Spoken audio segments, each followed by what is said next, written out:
the President of the Conference of States Parties on the Convention on the Rights of Persons with Disabilities Office, His Excellency Sugeeshwara Gunaratna, the Affairs and Deputy Permanent Representative of the Permanent Mission of Sri Lanka to the United Nations. The floor is yours, Excellency.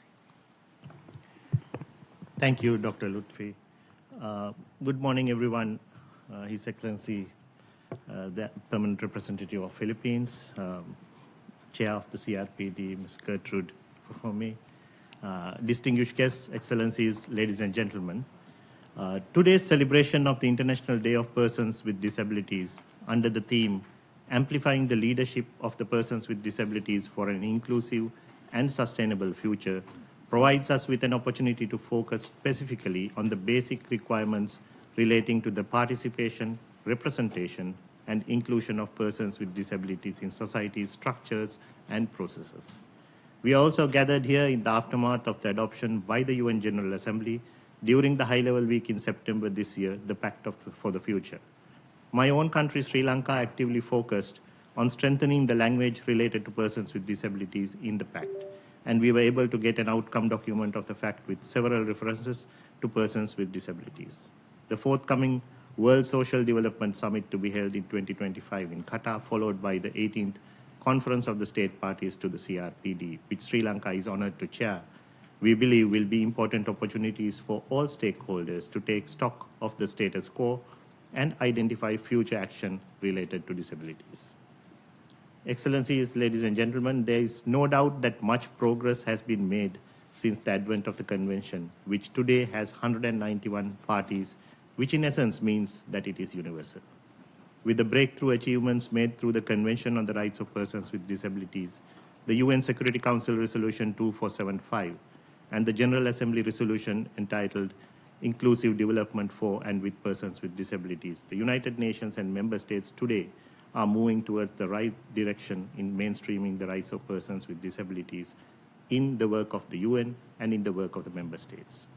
The Secretary General's report on the subject for 2024 provides an overview of the progress made, such as in the greater availability of data, but also identifies areas in which more work needs to be done. Areas such as lowering barriers to international trade in assistive technologies, mainstreaming disability inclusion in policymaking and decision-making, especially during emergencies, disability inclusion as a core aspect of digital development, and harmonizing disability data are important aspects which require our further attention. We must keep in mind that disability inclusion is still a work in progress, and only our collective efforts and a target-oriented agenda at the national and international levels will ensure purposeful progress.